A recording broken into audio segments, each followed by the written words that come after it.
Good morning दोस्तों। आपकी Braj university के अंतर्गत यूनिट फर्स्ट का फर्स्ट टॉपिक सब ग्रुप। अब देखिए, ग्रुप तो आप जानते ही थे भाई। किसी संरचना को आपको ग्रुप प्रूव करना होता था तो आपको चार प्रॉपर्टी प्रूव करनी होती थी। प्रॉपर्टी नंबर फर्स्ट, समरथ, तत्समक, साचार्य और प्रतिलोम, याद हो तो। क्लोजर की property, identity, associative and inverse की प्रॉपर्टी। जैसे ही आपकी चार प्रॉपर्टी प्रूफ होती थी तो आपका जो स्ट्रक्चर होता था वो आपका क्या कहलाता था? ग्रुप कहलाता था। अब देखिए, हम बात कर रहे हैं उप ग्रुप की। ठीक है, जैसे फैमिली होती है, फैमिली की एक सब फैमिली होती है, उप ग्रुप किसे कहेंगे? देखिए, यदि H ग्रुप G का एरिक्ट उप समुच्चय है, H G का क्या है भाई? सबसेट, तथा H not equal to 5। HG का एक एरिक्ट उप समुच्चय H not equal to 5 and H is a subset of G। HG का एक एरिक्ट उप समुच्चय है और H नॉट इक्वल टू 5, वो भी कैसा? एरिक्ट। दो शब्द दिए हुए, एक तो एरिक्ट है और क्या है भाई? उप समुच्चय है। तो HG का उप समुच्चय और H नॉट इक्वल टू 5 तथा G की द्विचर संक्रिया। सपोज करो G में जो द्विचर संक्रिया लगी हुई है कौन सी? स्टार। यदि G की द्विचर संक्रिया H में ऐसी द्विचर संक्रिया को प्रेरित करे कि H में भी जो द्विचर संक्रिया वो भी कौन सी हो? स्टार। ऐसी ही द्विचर संक्रिया को प्रेरित करे जिसके लिए H स्वयं भी क्या बन जाए? ग्रुप बन जाए। वो कह रहा है कि भाई G स्टार तो ग्रुप है ही, परंतु H स्टार भी क्या बन जाए? ग्रुप बन जाए। ग्रुप बन जाए तो कितनी प्रॉपर्टियों की पालना करेगा? चार प्रॉपर्टियों की पालना करेगा। चार प्रॉपर्टियों की पालना करेगा तो इस कारण इसे हम क्या कह देते हैं? इसका उपग्रुप। लेकिन इसमें जो एलिमेंटों की संख्या इसके बराबर भी हो सकती है या फिर इससे कम भी हो सकती है। किसी भी ग्रुप के हमेशा दो उपग्रुप तो होते ही हैं, एक तो जी खुद ही हो जाएगा और एक तत्समक। इन दोनों उपग्रुपों को हम अनुचित उपग्रुप कहते हैं, इम्प्रॉपर सब ग्रुप कहते हैं। इनके अतिरिक्त जितने भी उपग्रुप आएंगे उन्हें हम उचित उपग्रुप या फिर प्रॉपर सब ग्रुप कहते हैं। हमने आपके लिए क्या कहा? आपको परिभाषा के अंतर्गत एक चीज याद रखनी है कि H G का सबसेट होना चाहिए और H नॉट इक्वल टू 5, और G में जो संक्रिया स्टार लगी हुई है उसी संक्रिया के लिए H भी क्या बन जाना चाहिए? ग्रुप। और ग्रुप बनते ही यानी कि कितनी प्रॉपर्टियां सेटिस्फाई करेगा? चार प्रॉपर्टियां सेटिस्फाई करेगा। जैसे ही चार प्रॉपर्टियां सेटिस्फाई कर देता है तो आपकी जो H स्टार है वो G स्टार का क्या कहलाता है? उपग्रुप कहलाता है। अब देखिए, एक एग्जांपल ले लेते हैं, जैसे कि फर्स्ट यूनिट में आया हुआ एग्जांपल था। एक एग्जांपल ले लेते हैं। एक G इंटू डॉट एक ग्रुप दिया हुआ है 1 - 1 आयोटा माइनस आयोटा संक्रिया गुणन की का उपग्रुप है। आपको पहचानना है कौन सा उपग्रुप है। ऑप्शन थे H प्लस या फिर ऐसे लिख सकते हो 0 1 और ऑपरेशन लगी हुई है प्लस की। सेकंड था 1 - 1 ऑपरेशन है प्लस की। थर्ड था 1 - 1 ऑपरेशन है गुणन की। चौथा था 1 आयोटा ऑपरेशन है गुणन की। देखिए, इसमें जो ऑपरेशन है गुणन की, उपग्रुप की डेफिनेशन के अकॉर्डिंग इनमें भी जो ऑपरेशन है वो किसकी आनी चाहिए थी? गुणन की। लेकिन इसमें किसकी आ रही है? प्लस की। इसमें भी जो ऑपरेशन है वो आपकी प्लस की। तो ये वाला भी नहीं हो सकता और ये वाला भी आपका नहीं हो सकता। तो ये दोनों तो आपके क्या नहीं हो सकते? उपग्रुप नहीं हो सकते। लेकिन इसके बाद की बात करोगे आप, इसमें भी संक्रिया गुणन की, इसमें भी गुणन की, इसमें भी गुणन की। दो चीजें तो हमने आपकी देख ली। फिर हमने क्या कहा कि ये भी खुद ग्रुप की चारों प्रॉपर्टियों की क्या करना चाहिए? पालना करना चाहिए। और पालना करने के लिए जो इसमें तत्समक है वही इसमें तत्समक आना चाहिए, इसका जो प्रतिलोम है इसमें विद्यमान होना चाहिए। तो देखिए, गुणन के लिए तत्समक एक और इसमें गुणन के लिए तत्समक एक, इसमें भी गुणन के लिए तत्समक एक। तत्समक तो दोनों में विद्यमान है। अब जब तत्समक दोनों में विद्यमान है तो हम बात करते हैं प्रतिलोम की। -1 का प्रतिलोम कितना होगा भाई? कि -1 का इनमें से कौन सी संख्या से गुणा किया जाए तत्समक 1 आ जाए, तो -1 का -1 से गुणा करोगे तो कितना आ जाएगा 1। तो -1 का प्रतिलोम कौन हुआ? -1। और -1 किस में उपस्थित है? सेट में उपस्थित है। तो प्रत्येक अवयव के प्रतिलोम का भी अस्तित्व है और गुणन हमेशा साधारण नियम की पालना करता ही है, तो इसका क्या हो जाएगा? उपग्रुप।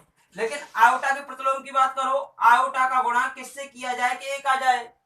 तो आयोटा का गुणा किससे करना पड़ेगा? माइनस आयोटा से। आयोटा स्क्वायर की वैल्यू होती है -1 और माइनस माइनस प्लस का 1, तो आप क्या कह दोगे? 1 आ गया। तो आयोटा का प्रतिलोम कितना आ रहा है? Minus iota.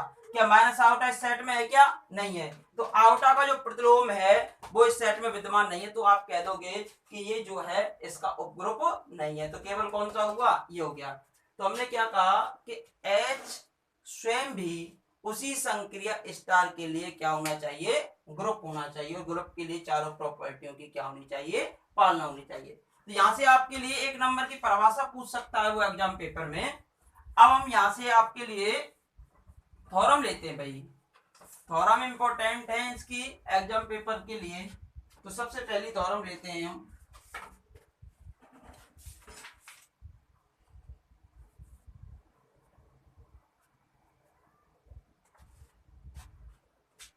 Theorem number 2, Rajasthan 12 और 18। किसी ग्रुप जी का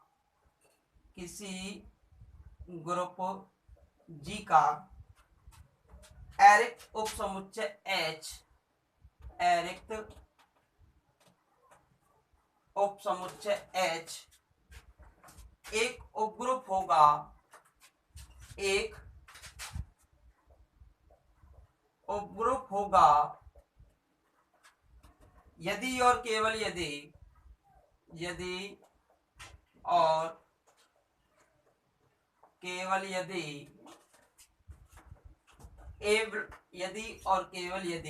A belongs to H, V belongs to H, this implies AB inverse belongs to H. A belongs to H, B belongs to H और AB inverse belongs to H.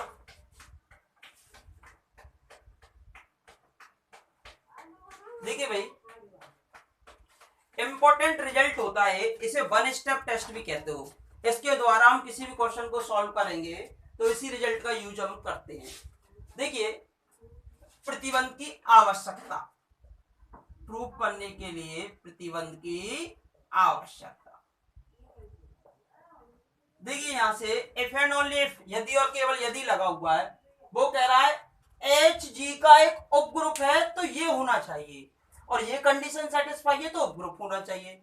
तो हम क्या मान के चल रहे हैं? Hg का एक उपग्रुप है, किसी ग्रुप G का एरिक्त उपसमुच्चय Hg का क्या एक उपग्रुप है। तो हमें प्रूव करना है कि A और B अगर H के दो एलिमेंट है तो AB इनवर्स भी आपका किसका एलिमेंट होना चाहिए? H का एलिमेंट होना चाहिए। तो सबसे पहले आप क्या मान के चल रहे हो? माना Hg का एक उपग्रुप है। क्या मान लिया? Hg का क्या है भाई? एक उपग्रुप है। तब यदि A और B बिलोंग्स टू H है तो A बिलोंग्स टू H और B inverse belongs to H। सही बात है गलत है? Hg का उपग्रुप है, उपग्रुप है तो ग्रुप की चारों प्रॉपर्टी की पालना करेगा तो प्रत्येक अवयव के प्रतिलोम का भी क्या होना चाहिए? अस्तित्व। जब B आपके H का एलिमेंट है, B आपके H का एलिमेंट है तो B इनवर्स भी किसका एलिमेंट होगा? H का। अब A H का है और B इनवर्स भी H का है। Hg का उपग्रुप है तो ग्रुप की चारों प्रॉपर्टियों की पालना कर रहा है। जब चारों प्रॉपर्टी की पालना कर रहा है तो समृद्ध की प्रॉपर्टी की भी क्या करेगा? पालना। समृद्ध की प्रॉपर्टी क्या कहती है? A और B अगर H के एलिमेंट है तो दोनों को गुणनफल भी किस में जाना चाहिए? H में ही जाना चाहिए। जब A H का एलिमेंट है, B इनवर्स H का एलिमेंट है तो A B इनवर्स भी किस में जाना चाहिए? H में। किस प्रॉपर्टी से? समृद्ध से, समृद्ध गुणधर्म से। तो हमें यही तो प्रूव करना था। यदि A और B H के एलिमेंट हैं तो A B इनवर्स हमारा किसका एलिमेंट आ जाएगा? H का एलिमेंट आ जाएगा। यही हमारे पास क्या थी? प्रतिबंध की आवश्यकता। तो प्रतिबंध की आवश्यकता को आपने आसान तरीके से क्या कर लिया भाई? प्रूव कर लिया। यहां लिख सकते हो क्योंकि एच जी का क्या है भाई, उपग्रुप है समृद्ध।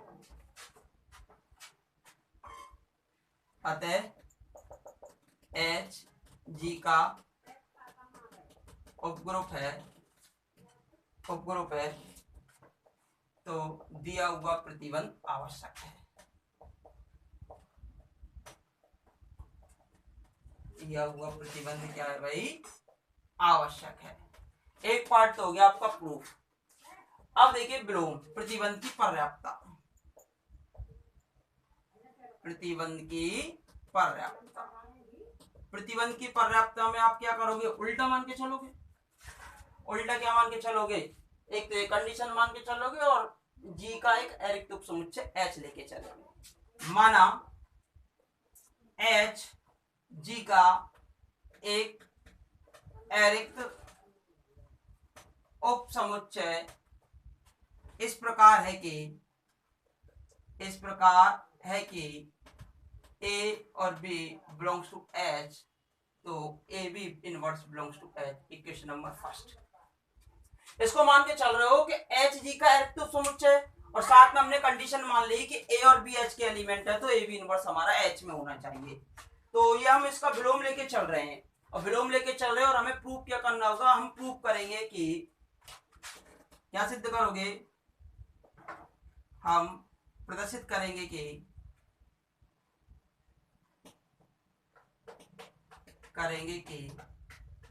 एच जी का उपग्रुप है, एच जी का उपग्रुप है। और उपग्रुप सिद्ध करने के लिए एच को ग्रुप सिद्ध करना होगा, और एच को ग्रुप सिद्ध करने के लिए हमें दिखाना होगा एच में तत्समक अवयव, एच में समृद्ध की प्रॉपर्टी, और एच में साचारण नियम, और एच में प्रत्येक अवयव का प्रतिलोम का अस्तित्व। ठीक है भाई, ये चार कंडीशन हमें शो करनी होती है। अगर ये चार कंडीशन शो हो जाएंगी तो आप कह दोगे एच जो है जी का क्या है भाई, उपग्रुप है। देखिए यहां से condition number first, H not equal to five है, एरिक्त है। चूंकि H not equal to five, इसलिए कम से कम एक अवयव ए बिलोंग्स टू एच क्या होगा भाई, विद्यमान है। कम से कम एक अवयव तो विद्यमान होगा। अब किस कंडीशन से, कंडीशन नंबर एक से, तब ए बिलोंग्स टू एच और बी के स्थान पे भी क्या कर दिया ए, क्योंकि दोनों सेम है। तो यहां से क्या आएगा, A into A inverse belongs to H. किससे भाई, एक से आपने यूज कर लिया। ए इंटू ए इनवर्स जब किसी अवयव की उसके प्रतिलोम से संक्रिया कराई जाती है तो आता है तत्समक, ई बिलोंग्स टू एच। यहाँ ई जी का क्या है भाई, तत्समक है। जब जी का तत्समक है तो तत्समक किसमें भी विद्यमान हो रहा है आपका, एच में भी, तो तत्समक अवयव का अस्तित्व है। अतः देयरफॉर एच में तत्समक अवयव ई का क्या है भाई, अस्तित्व है। अब तत्समक अवयव निकल के आ गया, अब हम क्या दिखा देंगे, प्रतिलोम दिखा देंगे। तत्समक अवयव आ गया और अब हम क्या दिखा देंगे भाई, प्रतिलोम। पुनः यदि एक एलिमेंट को तो आप मान ले तो ई तो अब आपका एच में आ चुका है, और एक को मान ले तो आप ए बिलोंग्स टू एच, तब this implies e into A inverse belongs to H. किससे भाई, फिर से एक प्रॉपर्टी से, एक तो मैंने मान लिया तत्समक और दूसरा ए मान लिया, तो इंटू ए इनवर्स। तत्समक का किसी भी एलिमेंट से संक्रिया कराने पर हमेशा क्या आता है, अवयव ही आएगा, a inverse belongs to H. तो अतः ए एच का एलिमेंट था तो इनवर्स किसका आ गया, एच का। अतः प्रत्येक ए बिलोंग्स टू एच का प्रतिलोम a inverse belongs to H क्या है भाई, विद्यमान है। अब प्रतिलोम भी विद्यमान आ गया। अब हमें क्या दिखाना है भाई, समृद्ध और साचारण। समृद्ध के लिए पुनः अब ए और बी अगर एच के एलिमेंट हैं तो ए डॉट बी भी किसका एलिमेंट होना चाहिए, एच का होना चाहिए। तो ए और बी अगर हमारे एच के एलिमेंट हैं तो ए और बी इनवर्स भी किसका एलिमेंट हो जाएगा, एच का, क्योंकि हमें ए बी बनाना तो बी इनवर्स का इनवर्स। क्यों, क्योंकि अभी हमने बताया प्रत्येक अवयव के प्रतिलोम का क्या है भाई, अस्तित्व है। जब बी एच का एलिमेंट है तो बी इनवर्स भी किसका एलिमेंट होगा, एच का। जब ये दोनों एच के एलिमेंट है तो इस प्रॉपर्टी से इन दोनों का कंपोजिशन एलिमेंट भी किसका होगा, एच का। तो संक्रिया करा दो भाई, ए वी इनवर्स का inverse, a B inverse, b inverse के स्थान पे क्या है, बी इनवर्स। ये भी किस में जाएगा, एच में। ये भी किससे आपने यूज किया है, एक से। जब एक से यूज किया है तो देखिए बी इंटू बी इनवर्स तो कितना हो जाएगा, a b belongs to H. तो कहने का मीन क्या हुआ, एच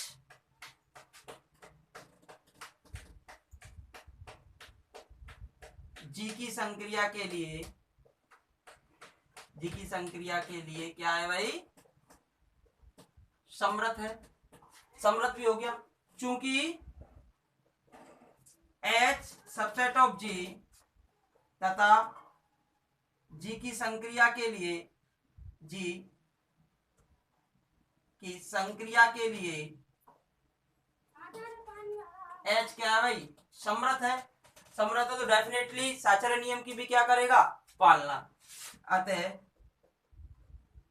इसलिए जी में साचर्य नियम क्या है भाई, सत्य है। जैसे ही साचर्य नियम और सत्य हो गए तो चारों प्रॉपर्टी क्या हो गई आपकी, सेटिस्फाई।